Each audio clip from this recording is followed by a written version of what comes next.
UFC 317 features a bunch of really interesting prospects with guys like Joshua Van, Peyton Talbot, Felipe Lima, and Jacoby Smith on the card. Within the last 2 weeks, we've seen Matthew Wellmaker and Miktabek Oralbai pick up big wins. In a couple of weeks, we have a top heavyweight prospect in Taliesin Teixeira main eventing against Derek Lewis. And so I thought it'd be interesting to go through and talk about the top prospect in every weight class. And now I do think there's kind of some gray area on where guys go from prospects to contenders. And so in this video, I avoided talking about anyone that was already ranked in the top 10. Like, could you say Michael Morales is still a prospect? Maybe. Didn't include him though because of that restriction. And then if I did pick a fighter as the top prospect who was ranked at this point, so like somewhere in like the number 11 to 15 area, then I also gave a second option of someone who was unranked to get some deeper cuts here. Let me know your thoughts down below for each weight class. Who's the top prospect? If you agree, disagree with me, let me hear it. We are going to start off at heavyweight, and I'm going to start off with Taliesin Teixeira here, and then my other guy will be Mario Pinto. For Teixeira, he's just so physically gifted for this weight class. 6'7" with an 83-inch reach. Like, that is an insane frame. The dude is only 25 years old. He has an 8-0 pro record, 1-0 in the UFC. All his fights have ended by finish. In fact, every single fight he's had has ended in the first round. 7 KOs, 1 submission win. The dude hits extremely hard. He is just very, very unproven, and it really just goes to show how weak the weight class is. I mean, the fact that he's ranked number 13 and he hasn't even fought a full minute in the octagon, but also the fact that he's had 1 fight and now he's main eventing against Derek Lewis. And so, like, he has the opportunity to really skyrocket in this weight class. I don't know what his ultimate peak is. Like, could he potentially be a future champion? Sure. I do think he's going to be a top 5 guy. I did a tier list with the undefeated UFC fighters, and I do think he'll be top 5, but like, there is a pretty significant gap between someone who could be the champ at heavyweight and then someone in like that top 5 area.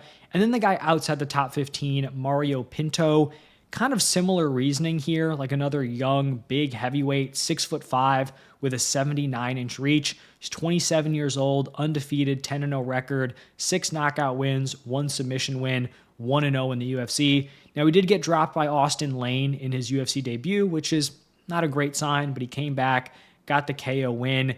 It's just like, if you're a big, explosive athlete at heavyweight, like, you're going to be fine within the top 15. You have guys like, I don't know, like a Tai Tuivasa who's still hanging around and is just like a big power puncher, but like doesn't have a respectable frame. And so if you're at least big, can stay at range a little bit, like, you're going to do fine in such an awful weight class.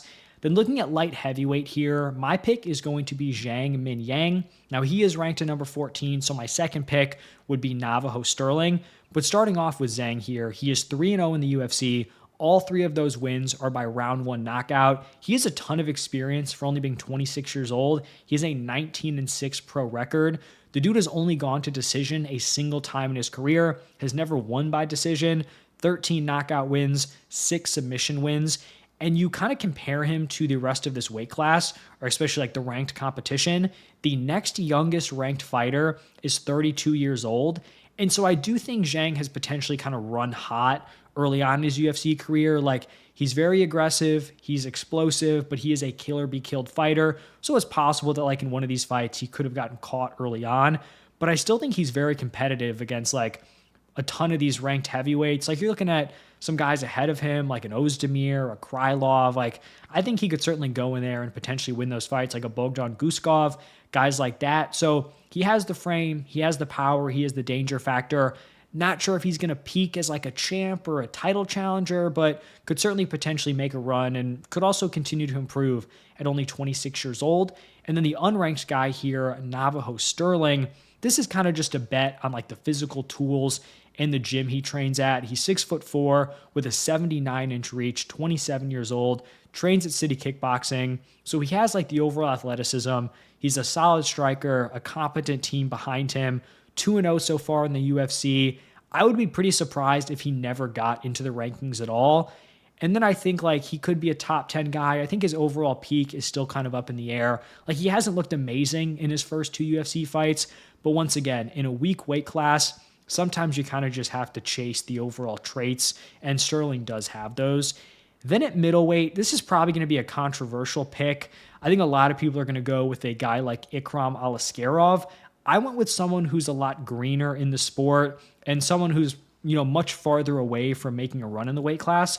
But I ended up going with Ateba Gautier. He is very, very raw. He's only 7-1 as a pro. The dude's 23 years old. A lot of people watching this video probably have no idea who this dude even is.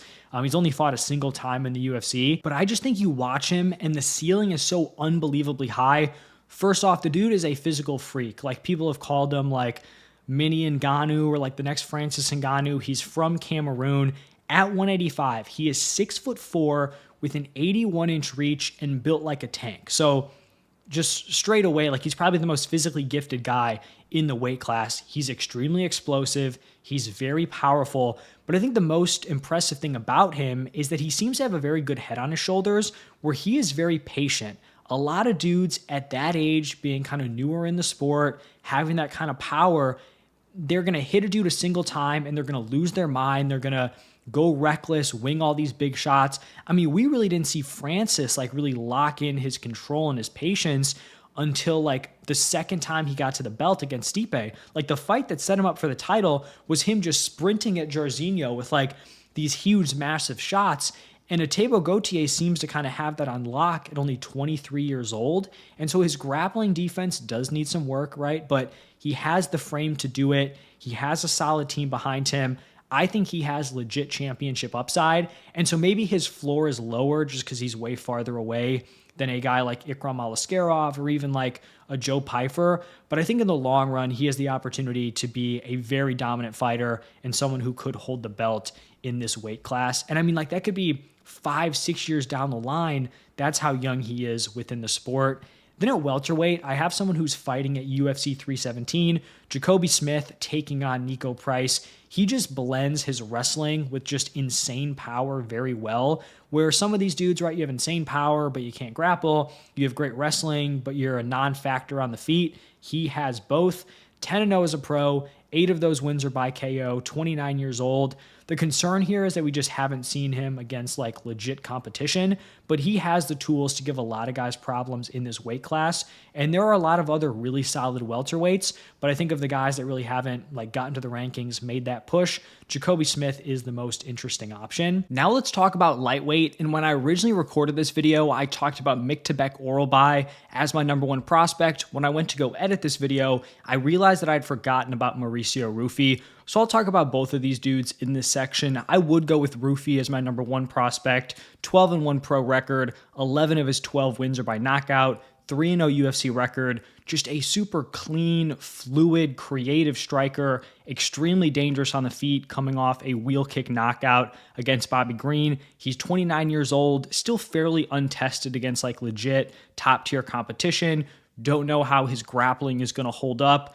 But man, he has that danger factor on the feet. He's a part of that Fighting Nerds gym. I think he has a very, very high ceiling in the UFC. And then the other guy here, Miktebek Oralbai. I'll also give a shout out to Joel Alvarez, but it kind of sounds like he's moving up to welterweight. But for Oralbai here, I did kind of doubt him heading into that matchup against Tofik Musayev. He came out, delivered a fantastic performance, round 1 Kimura win. He is now 3-1 in the UFC, but he has faced some really, really tough competition. His last 3 opponents have been Tofik Musayev, really impressive resume outside the UFC, super dangerous striker, Mateusz Rambeski, super tough, like right on the outside of the top 15. And then Elvis Brenner. That's not the typical competition you're getting, 4 fights into your UFC career. He's only 27 years old, super well-rounded, 14-2-1 record, 6 wins by knockout, 6 wins by submission.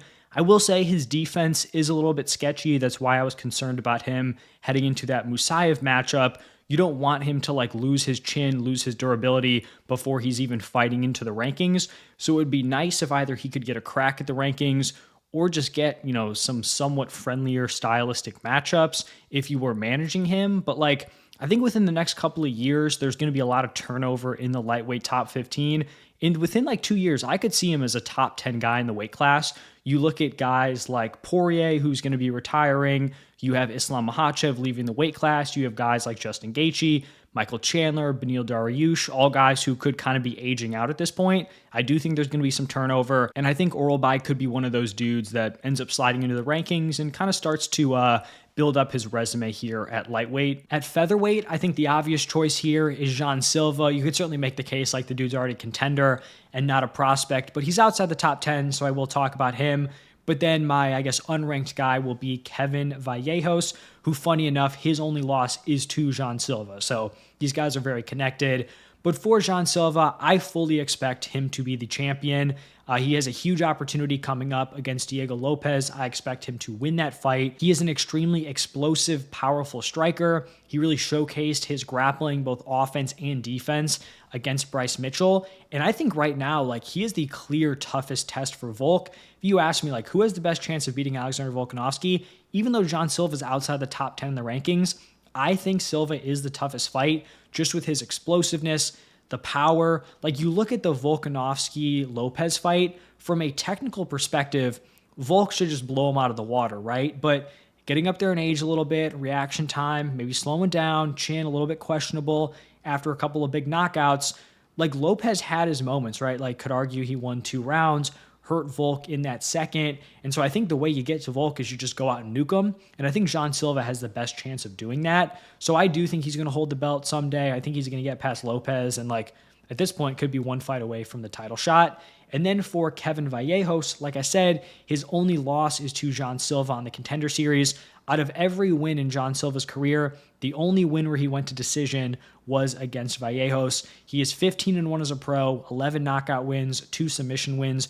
Really impressive boxing. He's a powerful striker, only 23 years old, so he is still very green, has a lot of room to grow, but like already 16 fights of pro experience. I think his style really complements his kind of stockier frame. I think he's 5'7", 68-inch reach, but really likes to get inside, work his pocket boxing. I think Vallejos is going to be a staple in this weight class for a long time. Now, moving down to bantamweight, I will say this is probably the toughest weight class to choose one guy, and I kind of cheated. I didn't really. But I have Felipe Lima and then also Alexandre Topuria. So starting off with Lima here, I was high on him before he kind of got this boost from getting matched up against Peyton Talbot, but he's 14-1, 27 years old, was the Octagon Bantamweight champion. He's had like this weird kind of start to his UFC career where he's a bantamweight, but he hasn't actually fought at bantamweight yet. So he came in on really short notice at 145, submitted Muhammad Naimov. Like, everything was going against him in this fight. Short notice, up a weight class against like an actual featherweight, and he pulls off a great win. Then he fought again on short notice against Miles Johns, up at 145. What stands out to me about Lima is I feel like he has a very high fight IQ for his age. He's a very well-rounded skill set. I like his striking. He works all 3 levels, has great kicks, great knees, works the body very well, both with his boxing and with his kicks and the knees. And then, like I said, well-rounded, capable grappler. I think this is a really solid test against Peyton Talbot, but I don't like this matchup at all for Peyton Talbot. I think Lima's going to lean on his grappling. I think he'll be competitive on the feet still, but I think the path of least resistance is to try to wrestle Talbot. But I do think Lima wins, and I think his ceiling is pretty high within this weight class. And then the other guy here with Topuria, like, admittedly, he's getting a huge boost because he is Ilya's brother. It's like, maybe that's not fair. If his last name was not Topuria and he was just with a different camp, like, no one would be talking about him. He would not be in consideration here. But I think it's tough to overlook, like, how similar their styles are and then how effective and how dominant Ilya's been. Now, just because they look somewhat similar and they're related doesn't mean that Alexander is going to go on and be like this amazing champion, but when you see kind of the unique style work very effectively for one guy, it's tough to not see that then being effective for the brother. So he's only 6-1, 1-0 in the UFC, still has really not been tested, as of late or in the UFC against like a top opponent. But the grappling looked good in the debut. He's very defensively responsible, just like Ilya. Nice boxing, super explosive. Throws a little bit more like kick variety than Ilya. Like, I don't think Ilya's thrown a single body or head kick in his entire UFC career. Alexandre was kind of like mixing things up, some spinning attacks to the body and to the head. So he's interesting. It's tough to really predict the upside just because like the sample size on like the fights we've seen is pretty limited, but certainly interesting and wanted to give him a shout. And then I will say, like, Lima and Topuria are maybe like higher upside guys, but I think someone with a very high floor in this weight class as a prospect is Farid Basharat. Just with his grappling, like I think he's going to be able to give a lot of guys outside the top 15, but then even within the top 15, some problems. I just don't know if he has that like elite upside in terms of like his well-rounded skill set to like get to a title shot or win the belt. But like if I had to bank on one of these three being just like a staple within the top 15, Farid Basharat would probably be the pick. And then the final weight class here, flyweight. Obviously I have to talk about Joshua Van, ranked at number 12. I mean, it's very possible that within a few days he is now considered like the number one contender and no longer a prospect. And then outside the rankings, I have Hyun Sung Park. But starting off here with the Van, he is 7-1 in the UFC, only 23 years old. He's a very dangerous striker, fights at a very high pace, has great cardio, clean boxing, great counter shots, has shown some really solid takedown defense, even though he is like pretty green overall in that area. And I mean, the dude is 23 years old. Like he's fighting the number one contender in Brandon Royval, and he might not be hitting his prime for 4, 5, 6 years. Like that is insane to think about. And so you think about how good he is right now. I want to say a small betting favorite against Brandon Royval. And it's like, man, when he's 27, 28, how much better is he than he is right now? So he has to be the pick here. Just the combination of the success he's already had mixed with the potential. And then Hyun Sung Park here, I talked about in the undefeated video or like ranking the undefeated fighters. There's a lot of flyweights in there, and Hyun Sung Park was kind of like my top pick, the guy I thought who had the best chance of being a top 5 guy. He's 10-0 as a pro, 3-0 in the UFC, super well-rounded, very clean striker, but also very impressive grappling. He has 4 knockout wins, 5 submission wins. He said like 5 kind of UFC adjacent fights where he had 3 fights in the UFC, 2 on road to the UFC. He finished all 5 of those. So finishing upside that you don't see a ton of at flyweight, you know, admittedly not against like the elite of the elite, but still like finishing anyone within the UFC is impressive, especially with consistency. He's 29 years old. There are a lot of very, very talented 125ers, but of the dudes outside the rankings, Hyun Sung Park is my favorite, the guy I do think who can make a run in this division. But so that is going to wrap it up for my top prospect in every weight class. Let me know your thoughts. If you have a different pick, would love to hear it down below. Thank you for stopping by, and I'll see you in the next one.